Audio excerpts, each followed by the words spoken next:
Oke, Mbak. Sekarang kalau saya tanya gini, Mbak. Dari sekelumit kisah nih yang terjadi di rumah singgah ya, baik yang di Samarinda, Balikpapan gitu ya. Saya akan mulai dengan yang paling membuat Mbak Asri kesel. Coba, itu kisah yang mana? Bikin kesel banget.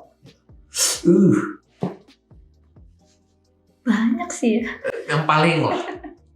Tang gitu ngomong kesel, tang gitu yang muncul.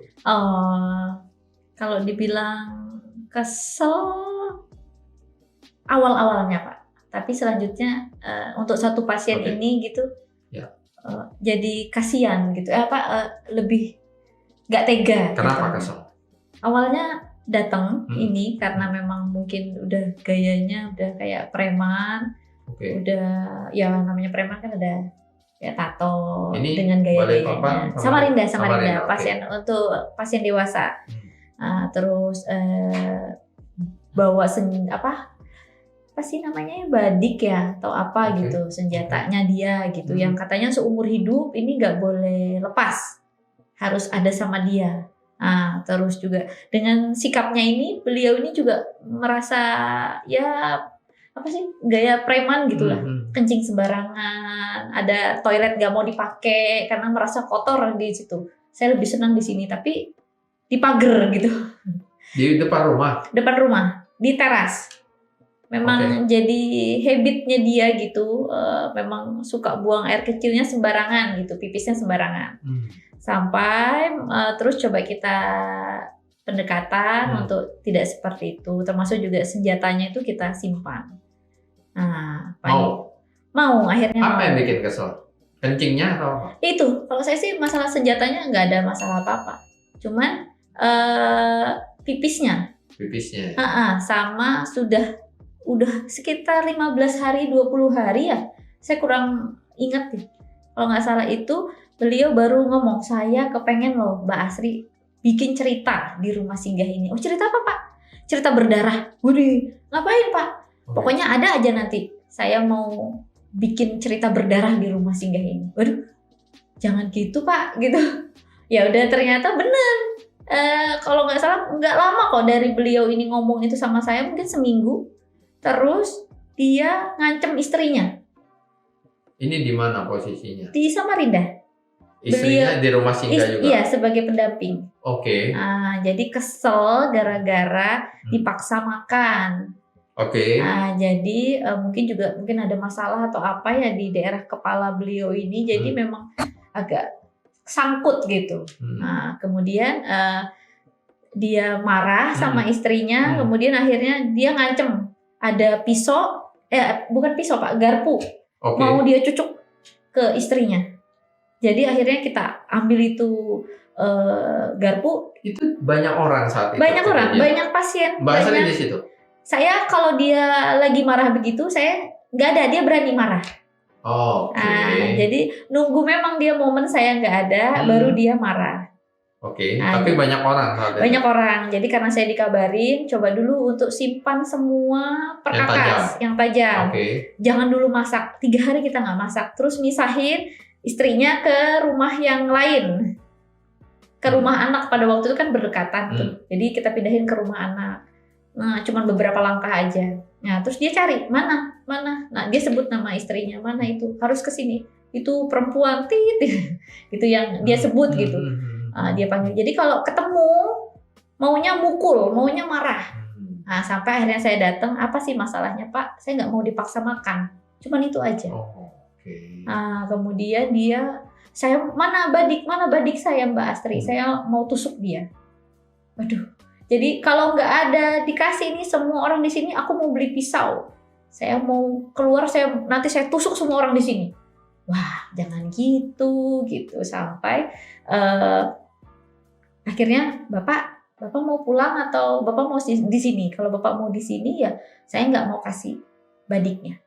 Tapi kalau Bapak mau pulang, karena kan sudah mengganggu ya, ketentraman itu, terus mengancam, terus kita juga 3 hari nggak ada kegiatan apa-apa di rumah, akhirnya memang harus kita ambil keputusan itu gitu, untuk dikembalikan aja ke kotanya gitu. Jadi kita antar. Kebetulan memang bisa dijangkau pakai mobil. Ya karena beliau tetap mau badiknya dan memang marah posisinya, cuman ya udah Bapak duduk di depan ya, saya di belakang. Kita cerita aja Pak. Ya gayanya seperti biasa aja kalau ada saya, nggak ada masalah. Cuman kalau dia ngelihat istrinya marah dia, nyumpah-nyumpah di dalam mobilnya juga masih nyumpah-nyumpah. Sampai pada waktu itu kita ketemu sama kepala desa untuk diselesaikan urusan suami istri ini bagaimana jalan baiknya. Karena istrinya mungkin udah nggak tahan dan merasa terancam, ya akhirnya subuh hari saya dapat kabar dia udah pergi dari rumah Pak. Seperti itu. Jadi itu sisi-sisi yang lain sih di rumah singgah itu memang ngurusin masalah rumah tangga. Oke. Ya memang keluarga iya. Ya, dalam rumah tangga. Tadi paling kesel. Kalau saya ngomong paling sedih. Paling sedih penolakan Pak. Penolakan. Untuk masa terminal seseorang. Sorry, apa? Masa terminal seseorang tuh kayak ini memang udah nggak ada harapan apa-apa. Oke. Kayak vonis. Udah selesai gitu, tapi tidak ada penerimaan dari keluarga. Titik sedihnya itu maksudnya ketika dokter vonis atau di mana titik sedihnya? Keluarga Pak dan lingkungan sekitar yang menolak udah jauh-jauh datang itu ceritanya itu pasien kondrosarkoma. Nah itu apa itu sedikit di daerah sini. Nah dia membekak dan membesar. Kanker apa sih namanya kalau secara umum disebut? Tulang rawan sini Pak. Kondrosarkoma. Nah, dia saya baru dengar soalnya kanker itu. Iya. Memang agak langka. Oke. Terus? Jadi, nah awalnya itu ya kita nggak ada istrinya, memang ditinggal sama istrinya pengobatan. Kemudian kita bawa ke rumah singgah karena kebetulan beliau ini pasien yang kita temukan dari Facebook yang busam seperti itu loh. Busam kayak media sosial yang sekelompok orang di Samarinda. Nah itu, jadi di situ ditemukan ini ada orang makan rumput gitu.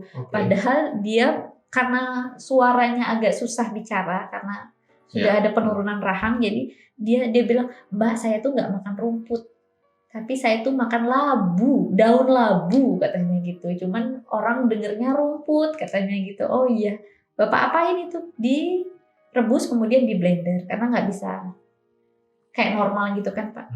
Kemudian saya tanya, Bapak pihak keluarga di mana? Nggak ada. Oh saya boleh minta nomor handphone keluarga, istri, anak, boleh. Saya telepon, disampaikan pertama, iya Mbak nanti saya ada ke Samarinda untuk nemuin Bapak. Nah, kemudian kok lama ditunggu, nggak datang-datang. Sedangkan Bapak ini perlu untuk tanda tangan berikutnya untuk tindakan medis. Jadi saya kirimlah form yang berisikan untuk perwalian. Yang sampai ke saya surat cerai. Gitu. Kemudian dari surat cerai itu baru kemudian telepon bahwa Mbak silakan aja diurus bapaknya. Dinikahi juga boleh. Gitu. Enggak sih Pak. Udah punya suami. Terus. Kemudian sepanjang perjalanan pengobatannya beliau memang disampaikan sama dokter bahwa ini kemonya seumur hidup Mbak Astri. Jadi nggak mungkin. Jadi kemo beliau ini yang kita berikan itu agresif sekali memang kankernya. Dioperasi pun nggak bisa, akan sering terjadi pendarahan. Itu yang disampaikan.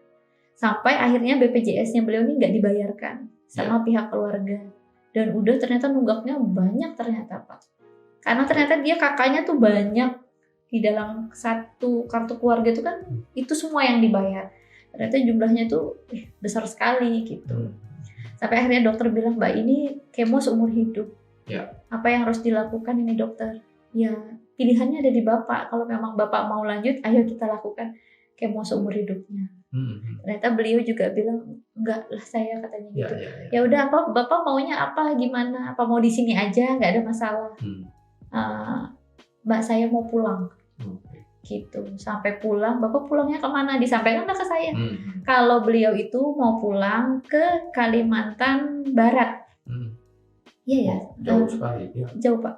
Kalimantan Barat. Jadi saya itu coba kita beli tiket pada waktu itu sama salah satu penerbangan. Nah, terus saya sampaikan dari rumah singgah. Nah, dari beliau inilah saya tuh dapat kenang-kenangan ngerasain naik pesawat yang memang di dalamnya itu ada dokter, ada memang khusus nerbangkan pasien seperti itu. Ya, awalnya kita bayar tiket seperti biasa. Dengan dengan ketentuan-ketentuannya sampai akhirnya ini pasien apa Mbak Astri, ini pasien ini dengan kondisi pasien di rumah singgah ya. Oh ya, besok kalau ada telepon tolong diangkat Mbak dan dijelaskan aja. Ternyata diberikan secara gratis. Akhirnya berangkatlah kita dan ditungguin sama pilotnya untuk kembali lagi. Jadi memang dilakukan perjalanan dalam 1 hari. Nah, karena beliau bilang nanti sampai bandara, Mbak Astri tuh cuma 7 menit sudah sampai ke rumah. Ternyata bukan 7 menit, Pak. Itu jauh, Pak.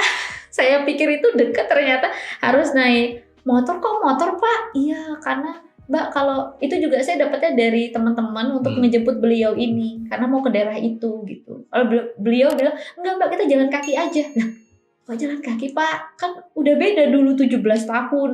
Untuk kembali lagi itu kan mungkin udah pindah Pak, ini bandaranya. Seperti itu. Jadi naik motor, habis naik motor Pak, ternyata nggak sampai situ. Harus naik kapal lagi. Kapal tek gitu. Ketinting. Kayak gitulah. Terus sampai situ saya pikir udah selesai. Ternyata masuk lagi yang nggak ada kendaraannya. Yang cuman ada di sorong pakai gerobak. Ada itu ternyata, kaget saya. Ya udah didorong pakai gerobak tuh karena memang jalannya hanya bisa didorong pakai itu, jadi mereka bikin jalur memang Pak, jalur untuk disorong gitu. Ternyata di satu kampung itu memang ada gondok, banyak yang bengkak-bengkak ya, maksudnya yang ada benjolan-benjolan itu. Sampai sana karena udah ini dan ini Pak, ini yang jadi masalahnya. Terjadi penolakan itu karena pada waktu dia sampai dia udah nggak sabar, ini dibuka plesternya semua. Kemudian aroma itu muncul. Nah, itu yang terjadi penolakan dengan keluarga beliau termasuk sama orang desa. Nah, akhirnya saya coba untuk kumpulkan dengan kepala desa untuk ini bagaimana Pak, ini diterima aja dulu karena kondisinya memang nggak akan lama seperti itu karena yang kita tahu dan beliau paham dengan kondisinya, beliau udah siap. Seperti itu. Jadi juga nggak ada rumah untuk beliau. Akhirnya dibuatkan satu gudang. Gudang itu dibersihkan. Kemudian beliau tinggal di situ. Saya bilang minta tolong aja untuk diberikan makan dengan cara di blender. Nah itu juga jadi masalah karena listrik cuman ada di malam hari. Ya itu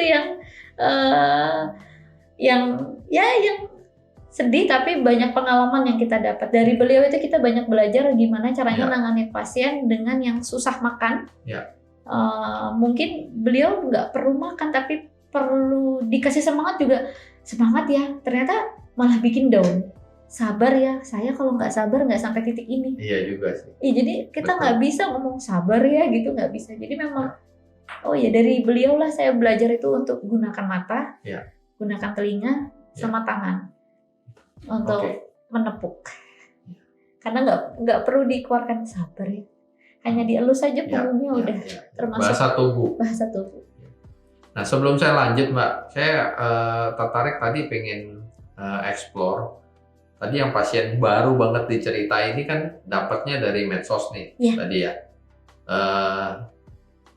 Yang pertama tadi ceritanya itu, yang preman tadi itu dapat dari mana? Dia datang sendiri atau? Itu rekomendasi dokter. Rekomendasi dokter. Ya, karena istrinya menyampaikan dokter kami ini untuk pergi ke Samarinda itu ikut Pak? Kendaraan sayur. Untuk sampai logistik lah ya. Iya, untuk sampai di pasar yang dekat sama rumah sakit itu. Nah kemudian bayarnya berapa? 180.000 untuk 2 orang. Nah kami nggak mampu untuk pulang pergi. Jadi bolehkah kami ini untuk tinggal di mana tahu? Nah dokter nelpon untuk diterimakan pasien ini. Ya kita terimakan. Kebanyakan pasien ini masuk diterimanya dari yang rekomendasi dokter atau gimana? Mereka kadang datang langsung tanpa rekomendasi. Tahu dari mana? Medsos Pak sekarang. Atau dari teman-teman di ruangan di poli atau di rumah sakit. Tapi Mbak Astri sendiri ada tim nggak kayak tadi ngeliatin mantauin medsos, ini ada makan rumput tadi segala macam? Nggak ada. Ya, itu kebetulan lah ya Kebetulan semua semua, jalan. iya. Oke. Nah, saya pengen tanya, tadi sudah yang paling kesel, yang paling sedih. Nah, sekarang yang paling lucu. Paling lucu. Ya. Apa ya? Paling lucu ya, Pak? Bikin ceria. Paling lucu, ada kisah apa? Ada nggak? Apa ya?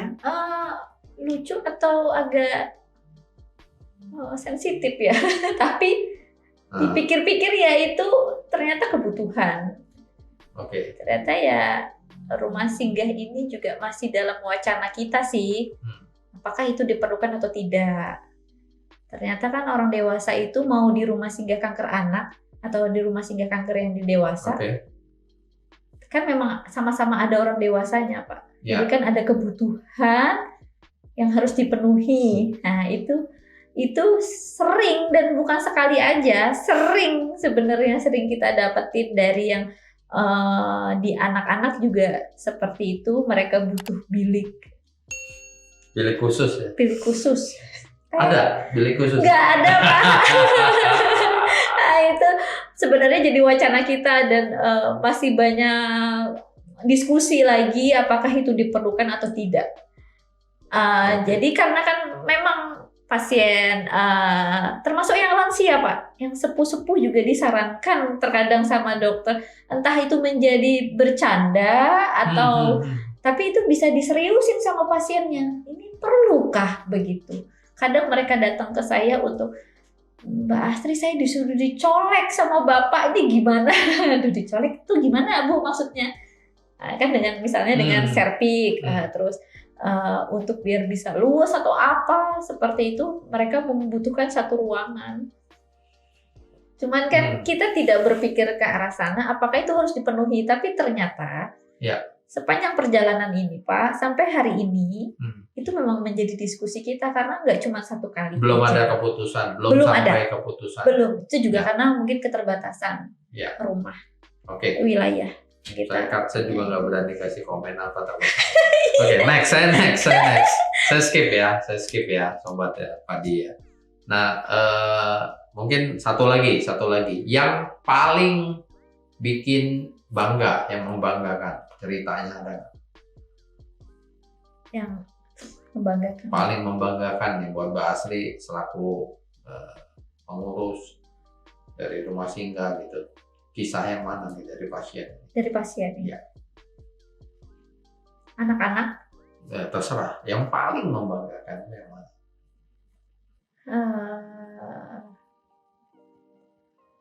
Mereka bisa, kalau cerita satu pasien kali, Pak ya. Dia bisa menahan egonya. Nah, itu misalnya dari ini deh, pola yang saya sarankan, mungkin seperti itu. Dan sampai akhirnya bisa mungkin berjalan 1 tahun. Dan maksudnya ini satu pasien yang baru dan treatment ini anak atau dewasa? Dewasa, Pak. Oke. Nah, dewasa. Jadi kan kita punya program buah, makan buah setiap pagi. Oke. Menurut saya cuma satu pasien ini yang masih taat sampai sekarang. Disiplin. Iya. Dengan yang disarankan. Di antara dari awal sampai sekarang pasien itu. Hasilnya apa? Ada beda nggak antara dia dengan yang lain? Ada. Pasti better dia. Iya, lebih baik. Kemudian dia lebih, kalau yang lain tuh mungkin udah ada keluhan dengan penyebaran, tapi beliau pulang ke rumah pun di kampungnya dia masih konsisten. Disiplin. Iya, mungkin itu yang menurut saya, ternyata program saya ini, yang program kita buat ya, maksudnya program buah ini kan nggak semua orang, Pak. Mungkin di Samarinda, di Balikpapan kita sediakan buah secara gratis, bisa dimakan, dapat dari dermawan bisa dimakan. Tapi pulang ke rumah kan pasti mikirin dia. Iya. Tapi ternyata dia dapat poin yang saya berikan bahwa ya kalau kamu sarapan paginya buah itu lebih murah daripada beli nasi kuning.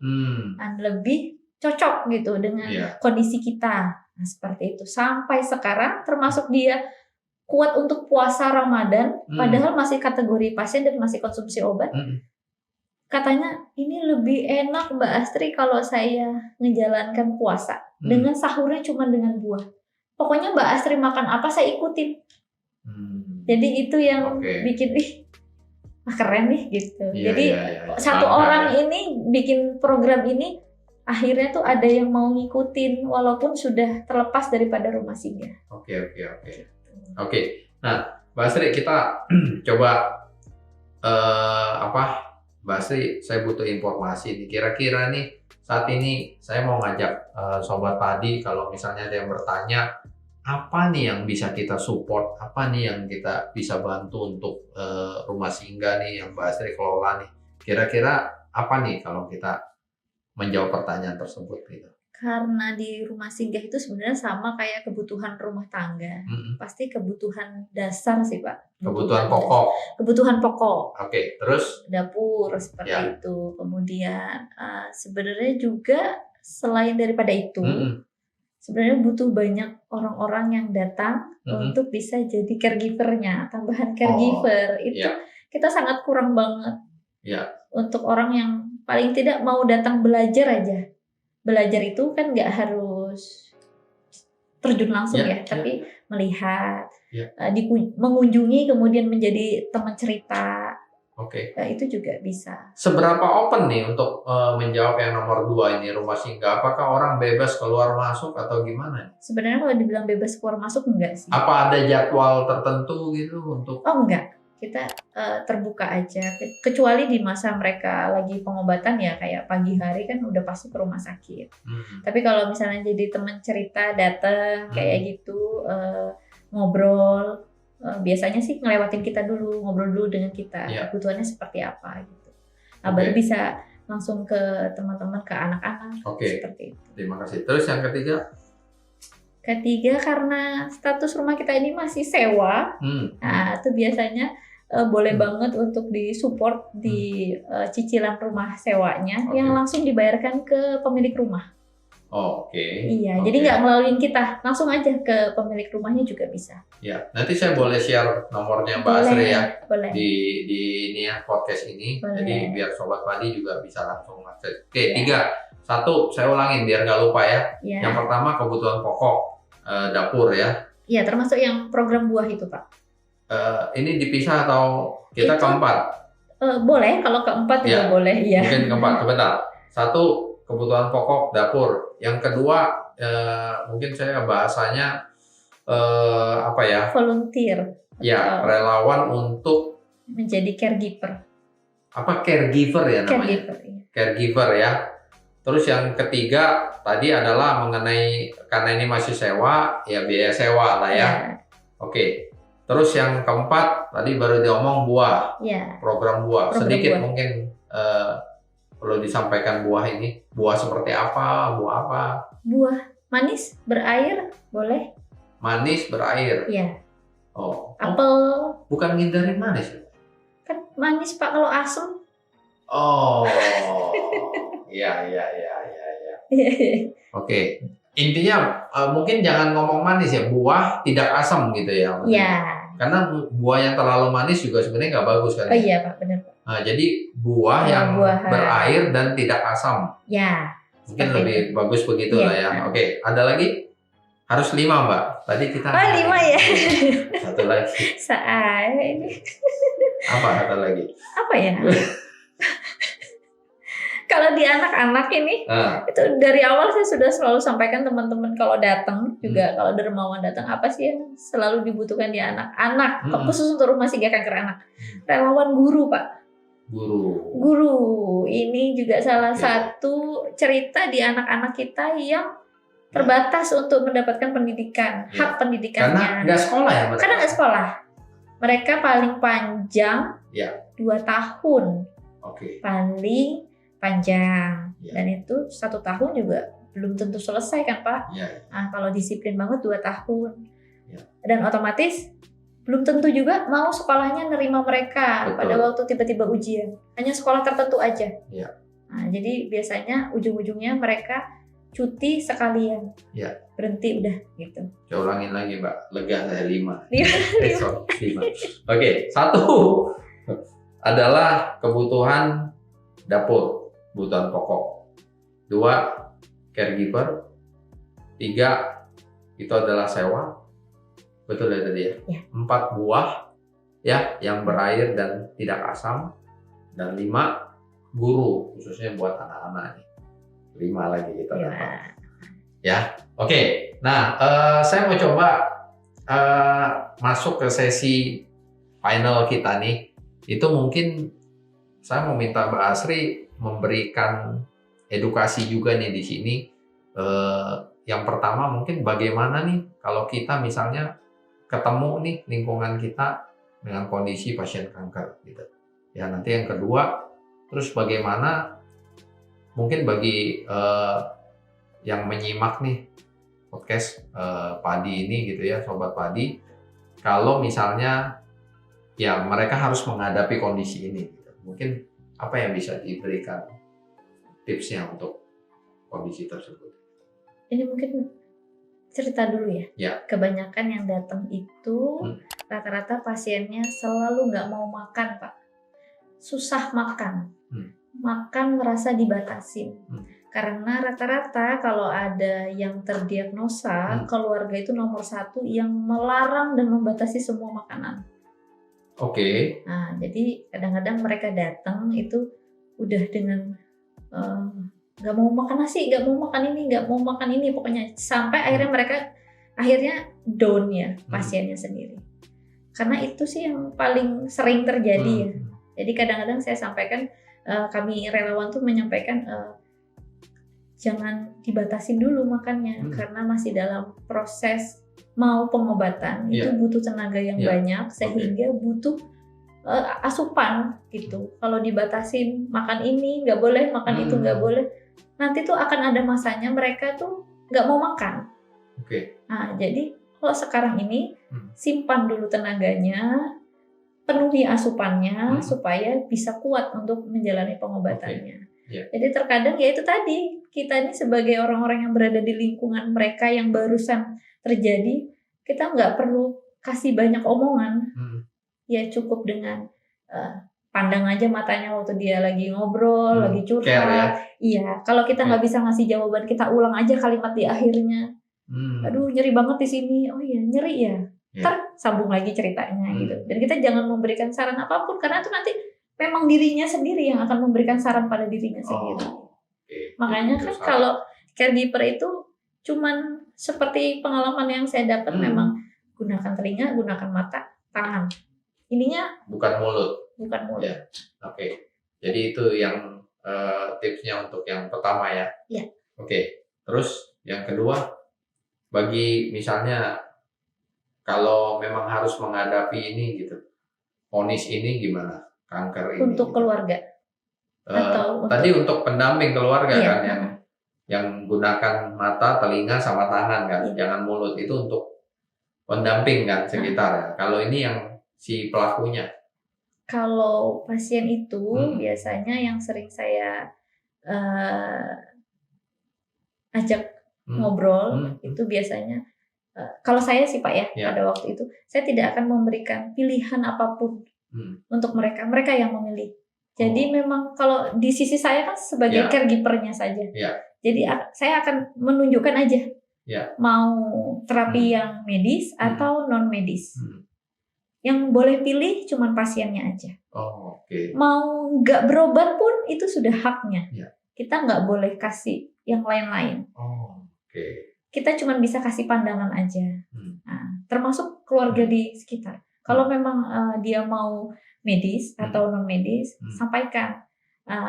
Kalau di terapi medis itu ada ketentuannya seperti pilihan, kemudian ada disiplinnya, kemudian ada ukurannya. Nah, kalau di terapi non medis ada nggak ukurannya? Seperti contoh aja, kalau kita mau cek darah, tahu nggak ukuran darahnya berapa? Nah, kalau di medis kan kita bisa tahu ukuran darah berapa, sekian, seperti itu. Jantung dicek.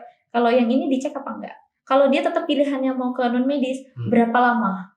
Kita akan kasih batasan. Karena sama-sama mengeluarkan biaya. Betul. Nah, kalau yang ini ada alternatif lain, mungkin kita pakai asuransi pemerintah. Tapi kalau yang ini pasti udah pure murni ada uang yang dikeluarkan, walaupun itu cuma biaya transport. Kan bolak-balik itu juga akan ada biaya. Mbak, saya balik ke pasien nih Mbak. kadang-kadang di posisi itu ya. Kalau yang setahu saya ya, mereka itu kan sekarang zamannya medsos, mungkin banyak informasi yang dia dapat segala macam gitu ya. Banyak sarannya apa nih gitu? Kita udah banyak yang dibaca, ya ditutup dulu aja. Sekarang dipilih aja gitu. Mau pilihannya yang apa? Mau ngikutin medsos ya, media untuk sosial. Milih kan butuh informasi banyak. Ya kalau terlalu banyak, biasanya itu saya sampaikan udah banyak. Jadi itu ditutup dulu. Sekarang tinggal dipilih mau kemana. Kalau ke rumah sakit dicoba dulu untuk ke rumah sakit. Kita temuin dokternya. Ya, biar dia ada gambaran step selanjutnya ya. Biasanya setelah itu dia akan lihat, oh ada temen ya selain saya. Nah itu akan berjalan sendiri Pak. Memang yang paling benar penerimaan. Dia harus nerima dulu. Nerima itu juga kan gak langsung, oh ya saya terima. Menerima proses air minum kan juga harus dibuka dulu tutup botolnya baru diminum. Tapi kalau ini kan dia, oh ya saya harus jalanin ini dulu. Maka proses dia menjalanin aja tuh udah menerima. Begitu. Ya, jadi mudah-mudahan tadi yang disampaikan tips ini itu benar-benar bisa mengedukasi ya, khususnya sobat padi yang nonton podcast ini ya, Mbak Asri ya. Dan sekali lagi saya nanti izin share nomornya Mbak Asri yang bisa dikontak, mana tahu ada kebutuhan dari sobat padi pengen konsultasi dan segala macamnya ya. Informasi ya. Dan saya akan closing podcast kita ya kali ini dengan ini bukan pantun lah, ini lebih ke arah closing statement ya. Kanker menyerang bagai api membara, menyerang semua tanpa pandang usia. Apakah ada empati jika itu di posisi kita? Mari menolong untuk meringankan penderitaan mereka. Ya, baik. Saya Alex, saya akan tutup podcast kali ini dengan salam padi.